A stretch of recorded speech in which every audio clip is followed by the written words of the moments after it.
Do you want more success, more growth, more results? Then it's time for the Boundless Success Accelerator from the Modern Observer Group. This isn't your average coaching program. It's where top performers come to dominate. Weekly group sessions, on-demand coaching, a community that's got your back, and a power-packed library of tools to supercharge your business and career. No more excuses, no more waiting. Get in, level up, and start building the life you've been dreaming about. Visit us at modernobserver.com/boundlesssuccess to join today. Let's get you to the next level. We're here because the news is being distorted. We're here because people are being inundated with misinformation on social media. We're here because people are being judged guilty until proven innocent. We are fighting back with facts. This is not a safe zone, so buckle up, Buttercup. This is the raw, naked truth.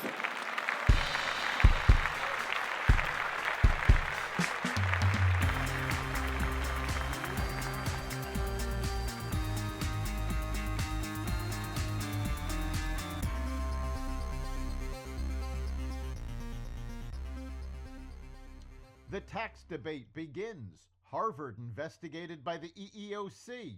The trial of P. Diddy starts, and more. Welcome to the Raw Naked Truth. I'm your host, Eric Lopkin, and here's the news you need to know.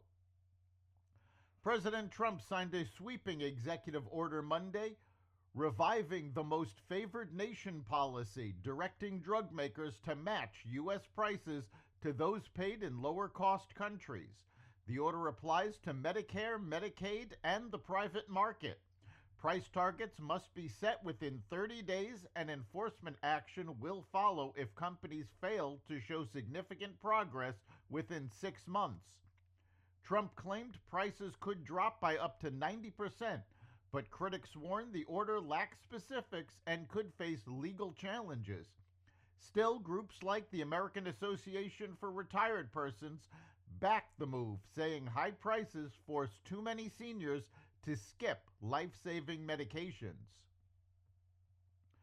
Members of Congress will begin debating a 389-page bill today that includes trillions of dollars in tax cuts, extending Trump's 2017 cuts.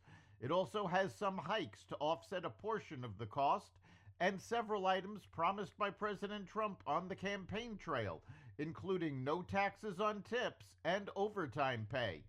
The draft legislation represents a first stab at the one big beautiful bill the president has sought, but with a narrow majority, it's unclear whether Republicans will band together to pass it. One issue that could cause divisions is the SALT limit on deductions for state and local taxes, which has irked Republicans from high-tax states. The bill raises the cap from what it was cut to during President Trump's first term, but not as high as some want it to be.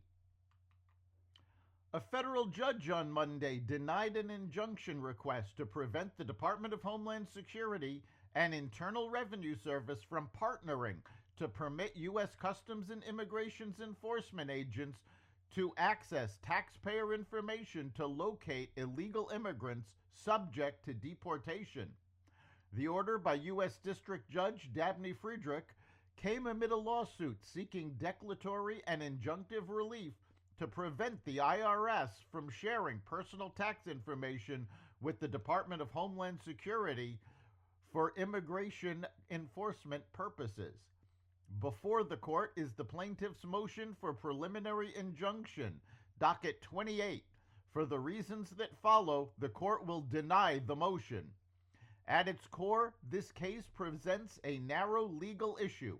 Does the Memorandum of Understanding between the IRS and DHS violate the Internal Revenue Code? It does not, the order stated. Arizona lawmakers have outlawed encampments on public university campuses as protests continue to erupt at schools across the United States. Democratic Arizona Governor Kate Hobbs last week signed House Bill 2880, which bars people from establishing or occupying an encampment on a university or community college campus. The law also requires school administrators to direct people who set up encampments to immediately dismantle them or vacate the campus. Those who set up encampments may be held liable for damages to campuses, and those who do not leave are subject to trespassing charges. Law enforcement agencies must enforce the prohibition on establishing or occupying an encampment, the law states, and they have the authority to remove an encampment and any individual or group from campus that has violated the prohibition and refused to comply with the direction to leave.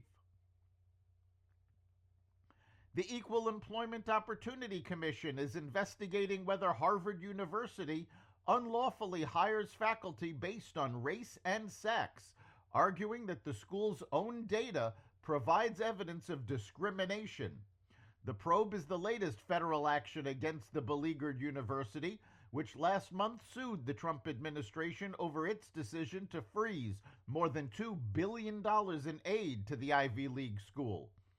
In a document initiating the investigation, the EEOC cited materials on Harvard's website, many of them now deleted, in which the school bragged about increasing the number of women, non-binary, and/or people of color on the faculty. The largest increase was in the share of non-white tenure-track faculty, which rose by 37% between 2013 and 2023. Sean Diddy Combs' trial began in New York. During the trial's first day, prosecutors claimed that hip-hop mogul Sean Diddy Combs didn't just create a successful music and fashion empire, but also ran a criminal enterprise in which he forced people to participate in freak-offs. Attorneys for Combs, who has pleaded not guilty to racketeering, conspiracy, sex trafficking, and transportation to engage in prostitution charges, said any acts were consensual, but acknowledged their client's violent temper. He is not charged with being mean. He is not charged with being a jerk, one of his lawyers said.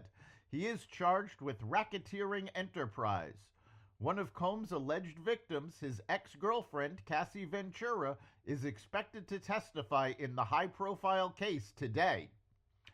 That's the Raw Naked Truth. You can catch every episode of the Raw Naked Truth Daily News Brief, as well as our sister podcast, Carnivore Radio, with news analysis and commentary, and the rest of the Xvadio Podcast Network at xvadio.com, the Apple Podcasts app, YouTube, Rumble, Spotify, iHeartRadio, Audible, Amazon Music, and other platforms that respect freedom of speech. We'll see you next time.